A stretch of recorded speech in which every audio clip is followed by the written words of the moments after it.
नमस्ते बच्चों। देखो आज अपन जो एम एन बनाने के जो मेथड थे उन्हीं में आज 3-4 मेथड और पढ़ेंगे अपन। कल जो मेथड थे उनके बाद में कर्टिस, लॉसन और सिमिट अभिक्रिया। तो आप लोग सबसे पहले हेडिंग डाल दो कर्टियस अभिक्रिया। कर्टियस अभिक्रिया,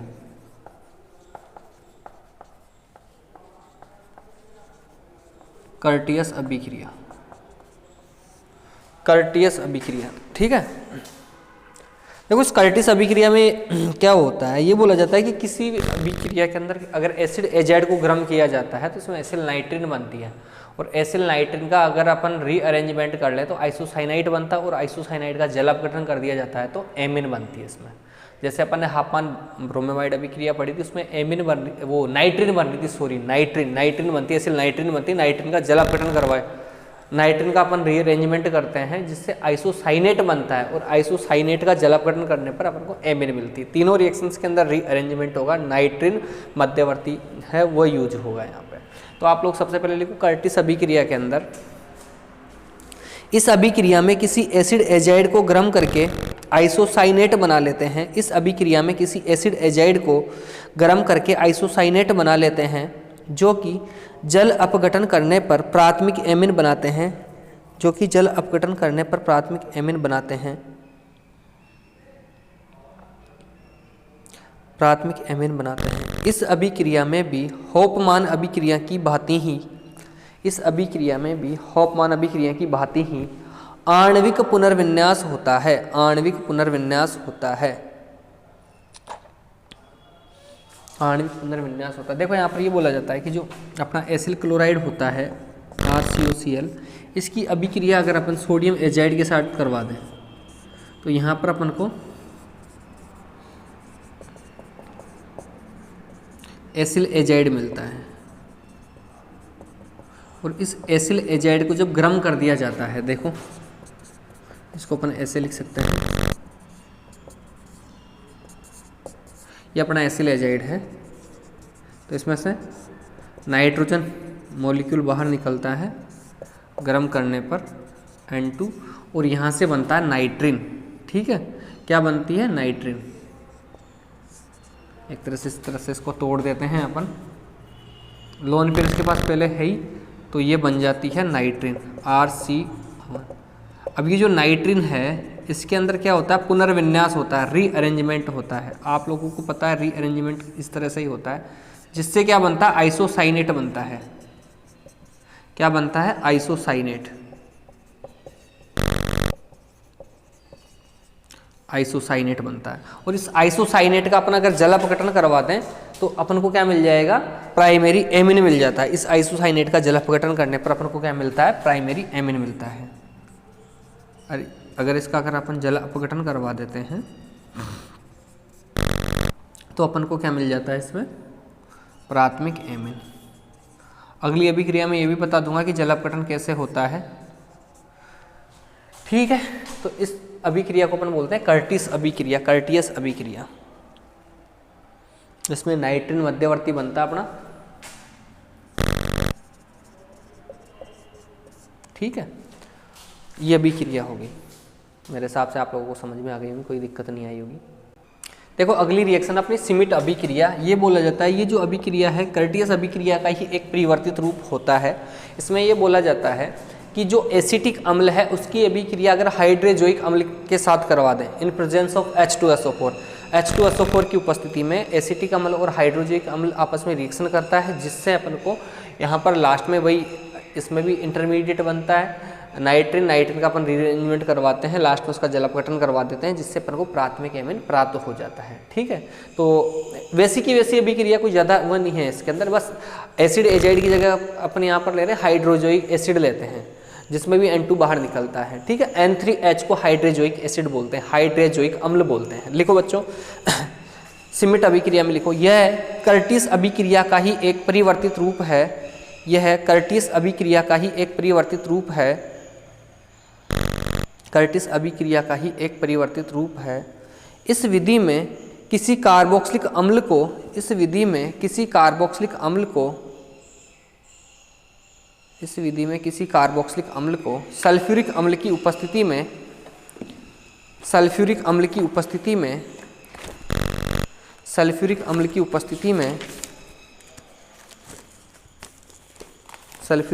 उपस्थिति में हाइड्रेजोइक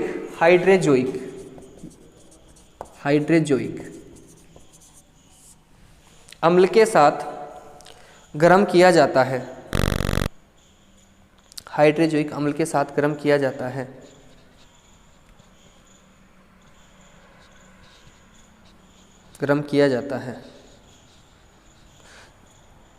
जिससे आगे अभिक्रिया करके प्राथमिक एमीन प्राप्त होता है।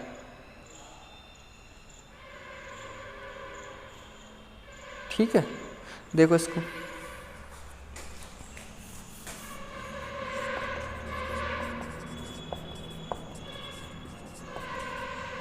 इन प्रेजेंस ऑफ H2SO4 अम्ल की उपस्थिति में रिएक्शन होती है इसमें।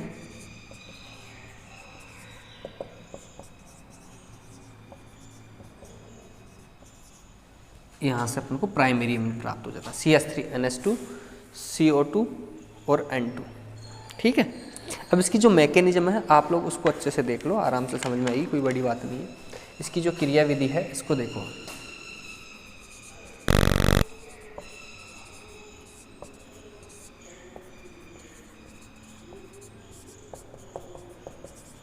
इसका काम ही होता है H+ देना, HSO4-।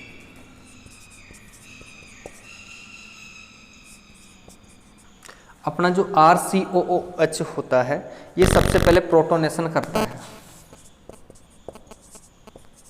और इसका प्रोटोनेशन होकर अगले स्टेप में वाटर मॉलिक्यूल यहाँ से बाहर निकल जाता है। और जैसे ही वाटर मॉलिक्यूल बाहर निकलता है इसकी रिएक्शन अपन हाइड्रेजोइक अम्ल के साथ करवा देते हैं। देखो इधर, तो यहाँ पर कौन सा चार्ज आएगा, कार्बन पर पॉजिटिव चार्ज आएगा। अपना जो हाइड्रेजोइक अम्ल है उसकी रिएक्शन करवाते हैं अपन यहाँ से।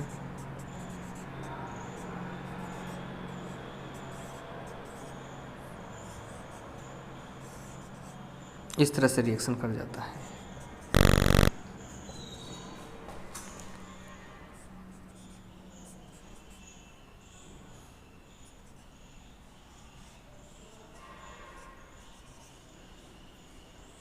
ठीक है,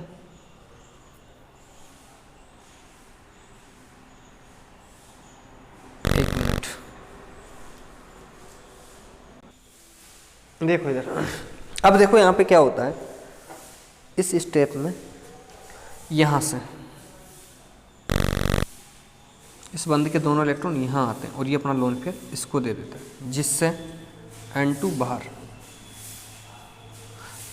तो यहाँ पर देखना जो R है वो नाइट्रोजन पे लगा हुआ है और इस पे पॉजिटिव चार्ज, और यहाँ पे डबल बॉन्ड CO। ठीक है, ये हो गया RNH डबल बॉन्ड CO, सब तरह से बैलेंस्ड है ये। अब इसके बाद में अपन यहाँ पर देखो इसका डायरेक्ट हाइड्रोलाइसिस करवा सकते हैं। ठीक है, हाइड्रोलाइसिस आराम से हो जाएगा। अपन अब क्या करेंगे, यहाँ पर हाइड्रोलाइसिस की जो प्रोसेस है उसको अच्छे से देखते हैं। यहाँ पे देखो जो H2O है, मान लो इस बंद के इलेक्ट्रॉन यहाँ जाएंगे तो यहाँ पर आएगा पॉजिटिव चार्ज, उस पॉजिटिव चार्ज पर इसका अटैक करवा देंगे अपन। तो यहाँ पर देखो क्या बनेगा,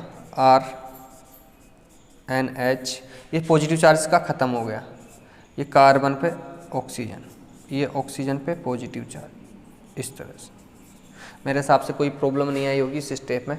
वाटर को मैंने ऐड कर दिया, इसका जो लोन पेयर था उस लोन पेयर को जहाँ का जहाँ ही लगवा दिया। अब अपन को देखो अगले स्टेप में क्या करना है, इस H को इधर कर देना, एक तरह से प्रोटॉन ट्रांसफ़र कर देंगे और ये H ये ले लेगा अपना, प्रोटॉन ट्रांसफ़र हुआ है यहाँ पे, है ना, प्रोटॉन ट्रांसफ़र हुआ। जल अपघटन का जो प्रोसेस है वो मैं आप लोगों को बताने जा रहा हूँ। तो इस नाइट्रोजन पे पॉजिटिव चार्ज आएगा बच्चों, ये यहाँ पे हो गया। अब अपन को पता है कि जो नाइट्रोजन है उस पर पॉजिटिव चार्ज है और उस पॉजिटिव चार्ज को अपन को निकालना है कैसे न कैसे, क्योंकि अपने ऊपर ये पॉजिटिव चार्ज पसंद नहीं करता है। इसके लिए देखो अपन को क्या करना है, इसको ऐसे कर दें क्या, कोई दिक्कत थोड़ी है, नहीं है दिक्कत, बिल्कुल भी दिक्कत नहीं है, यहाँ नेगेटिव चार्ज आएगा। अब इसको करने का मेरा मतलब जो क्या था वो देखो एक बार, क्योंकि यहाँ से क्या निकल जाना है, इधर से इधर जाएगा तो इस ऑक्सीजन पे आएगा पॉजिटिव चार्ज, उस पॉजिटिव चार्ज पर H+ आएगा, उस H+ को मैं यहाँ से रिलीज कर रहा हूँ, ठीक है। इस H+ को मैं रिलीज कर दिया मैंने एक तरह से। दिख तो रहा है ना आपको, दिख रहा है नहीं दिख रहा, हाँ दिख रहा है ना। इसको अब नीचे की साइड ले आता हूँ मैं, देखो इधर, तो यहाँ से ये पॉजिटिव चार्ज खत्म हो गया, इस बंद के इलेक्ट्रॉन। अब इधर क्या बचा R, इस पे पॉजिटिव चार्ज,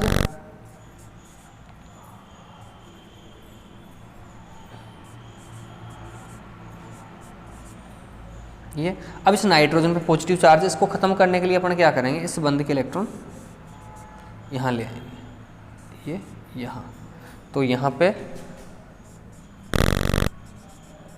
RNH2 और CO2, इस तरह से ये जल अपघटन होता है। इससे ये मिल गया अपन को प्राथमिक एमिन।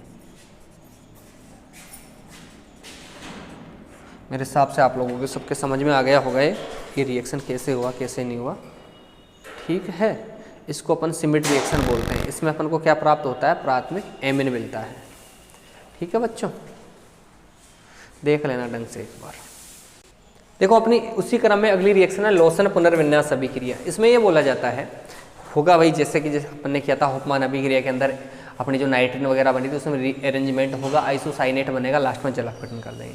ये बोला जाता है जब हाइड्रोक्सोमिक अम्लों की अभिक्रिया अकार्बनिक अम्लों के साथ, अकार्बनिक अम्ल का मतलब HX, HCl, HBr, HI इनके साथ, अकार्बनिक अम्लों के साथ की जाती है तो हाफमान अभिक्रिया के समान इसके अंदर आइसोसाइनेट बनता है, जिसका जल अपघटन करने पर प्राथमिक एमिन अपन को प्राप्त हो जाता है, ठीक है बच्चों। देखो इसमें आप लोग हेडिंग डाल दो लॉसन पुनर्विन्यास और लिखो जब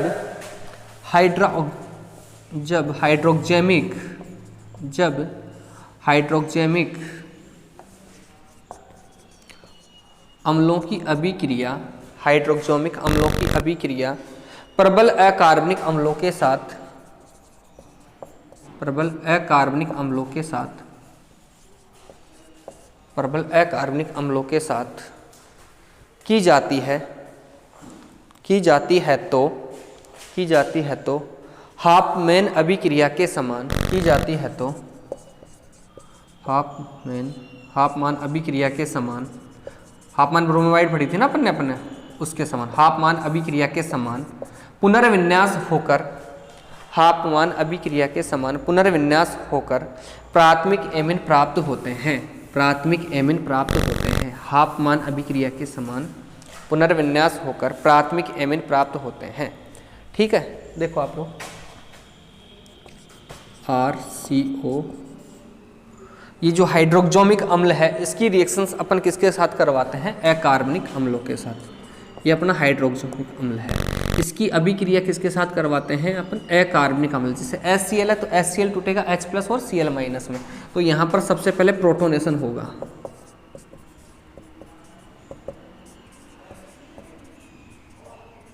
प्रोटोनेशन हो गया। इसका प्रोटोनेशन करवाने के बाद अपन यहाँ पर आप लोगों को पता है नाइट्रोजन पर इस पे कौन सा चार्ज है, पॉजिटिव चार्ज, ऑक्सीजन पे पॉजिटिव चार्ज, तो ऑक्सीजन अपना पॉजिटिव चार्ज रिलीज करने के लिए वाटर मॉलिक्यूल को बाहर निकाल देगा। देखो इधर तो नाइट्रोजन पे कौन सा चार्ज आएगा, तो अपन बोलेंगे नाइट्रोजन पे पॉजिटिव चार्ज आएगा RCONH, और यहाँ से वाटर बाहर निकल गया। और अपन को पता है कि जो नाइट्रोजन है अपने ऊपर पॉजिटिव चार्ज बिल्कुल भी पसंद नहीं करता, तो क्या होगा, बिल्कुल पसंद नहीं करता, तो ये जो हाइड्रोजन है ना इसको बाहर रिलीज कर देगा H+ के रूप में, और H+ के रूप में इसको जैसे ही रिलीज करेगा तो अपने पास देखो क्या बन गया, मध्यवर्ती नाइट्रीन बन गया है ना, क्या बन गया, नाइट्रीन मध्यवर्ती बन गया। और इस नाइट्रीन मध्यवर्ती के अंदर क्या होता है, पुनर्विन्यास, रीअरेंजमेंट, जिससे क्या बनता है, आइसोसाइनेट। क्या बनता है बच्चों, आइसोसाइनेट बन जाता है। और इस आइसोसाइनेट का क्या होगा, जल अपघटन। इसका क्या करवाते हैं अपन, जल अपघटन करवा देते हैं। और जल अपघटन करवाने पर ये क्या देता है बच्चों अपन को, प्राथमिक एमिन, प्राथमिक एमिन। तो तो यहाँ पर आप लोगों ने तीनों रिएक्शंस देखी, तीनों रिएक्शंस के अंदर पुनर्विन्यास हो के प्रोडक्ट बनता है प्राइमरी एमिन, और कई बार एग्जाम में पूछा भी गया है। मैंने 3 अभिक्रियाओं की बात की यहाँ पर, कौन कौन सी? लॉसन पुनर्विन्यास, सिमिड अभिक्रिया, कर्टिस अभिक्रिया। ठीक है बच्चों, सिमिड हो गई, कर्टिस हो गई। इसमें अपन एक मेथड और लिख लेते हैं, या आप लोगों को समझ में आई गई लोशन वाली। देखो अगला मेथड है हाफमान विधि। इसको बोला जाता है एल्किल हैलाइडों के एमोनी अपघटन से। इस मेथड का क्या नाम है? एल्किल हैलाइडों के एमोनी अपघटन से, या इसको अपन बोला जाते हैं हाफमान विधि। तो आप लोग हेडिंग डालो, एल्किल हैलाइडों के एमिनो अपघटन से, होपमान विधि, इसको अपन बोलते हैं होपमान विधि। ये बोला जाता है कि ये जो मेथड होता है इसमें अमोनिया हुआ या एल्किल एमिन हुआ, इनके साथ रिएक्शन करके अपन 1 डिग्री या 2 डिग्री एमिन बनाते हैं। इसमें ये बोला जाता है कि जो अमोनिया है वह एल्किल हैलाइड के साथ अभिक्रिया करता है, जिससे सोल्ट मिल जाता है, चतुष्क अमोनियम सोल्ट मिल जाता है। उसको अगर अपन बेस की उपस्थिति में रिएक्शन करवाएं, क्षार की उपस्थिति में भी क्रिया करवाएं, तो अपन को 1 डिग्री एमिन मिलती है। अगर 1 डिग्री एमिन और एल्किल हैलाइड के साथ रिएक्शन करते हैं तो 2 डिग्री एमिन, और 2 डिग्री से अपन को 3 डिग्री एमिन प्राप्त हो जाती है। इस प्रकार के का जो अपघटन होता है इसको एमिनो अपघटन बोला जाता है। एमिनो अपघटन बोला जाता है। ठीक है, और इस मेथड का क्या नाम है? होपमान मेथड या होपमान विधि। तो आप लोग इसमें लिख लो जल्दी जल्दी। इस विधि में अमोनिया या एल्किल एमिनो की, इस विधि में अमोनिया या एल्किल एमिन की एल्किल हैलाइड के साथ अभिक्रिया करवाई जाती है। इस विधि में अमोनिया या एल्किल एमिन की एल्किल हैलाइड के साथ अभिक्रिया करवाई जाती है, जिससे अमोनिया या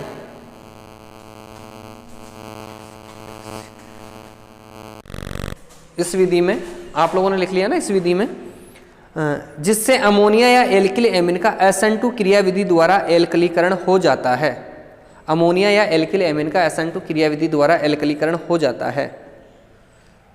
इस अभिक्रिया में प्राप्त एमोनियम लवण को क्षार के साथ क्रिया कराने से एमिन प्राप्त होती है। एमोनियम लवण को क्षार के साथ क्रिया कराने से एमिन प्राप्त होती है। ठीक है, देखो यहाँ पर अगर अपन अमोनिया की अभिक्रिया करवाएं एल्किल हैलाइड के साथ, तो अपन को यहाँ पे SN2 मैकेनिज्म होगी, आप लोग जानते ही हो। ये तो बैक साइड अटैक होता है, SN2 क्रिया विधि होती है यहाँ पर, SN2 एल्कलीकरण बोल सकते हैं इसको, और इससे क्या मिलते हैं अपन को? सोल्ट मिलते हैं, एमोनियम सोल्ट। ठीक है, और ये R नाइट्रोजन पर पॉजिटिव चार्ज आ जाएगा, और इसको बैलेंस करने के लिए ये एमोनियम लवण है। इस एमोनियम लवण का NaOH की उपस्थिति में क्या करवाया जाता है? इसका अपघटन करवाया जाता है, जिससे अपन को क्या मिलती है? 1 डिग्री एमिन मिलती है।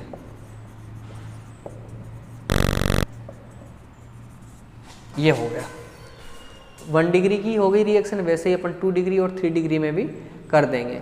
ये तो अपन ने क्या कर दिया कि अमोनिया के साथ। इसी तरह से अगर अपन यहाँ पर 1 डिग्री एमिन ले लें और एल्किल हैलाइड का एल्कलीकरण करवा दें ऐसे ही, तो यहाँ पर भी देखो क्या होगा, R एक और आ जाएगा, NH2 प्लस X माइनस। इसका अगर अपन जल अपघटन करवाते हैं तो अपन को यहाँ पर भी वही होगा, R2NH मिल जाएगी, 2 डिग्री एमिन, और यहाँ पर भी NaX प्लस H2O। थर्ड अभिक्रिया जो होगी उसके अंदर अपन R2NH लेते हैं अगर, और एल्किल हैलाइड वही SN2 एल्कलीकरण करवा देते हैं, तो यहाँ पर 3 R लग जाते हैं एक H के साथ प्लस, और इसको बैलेंस करने के लिए लग जाएगी NaOH R3N, ये 3 degree amine, 2 degree amine, 1 degree amine. इस तरह से अपन को एमिन प्राप्त हो जाती है। और आगे भी अगर रिएक्शन करवाते हैं अपन तो क्वार्टनरी अमोनियम सॉल्ट प्राप्त हो जाता है। ये जो मेथड है इसको अपन क्या बोलते हैं? होपमान विधि बोलते हैं, हापमान विधि बोलते हैं। ठीक है बच्चों, आज के लिए इतना ही काफ़ी है।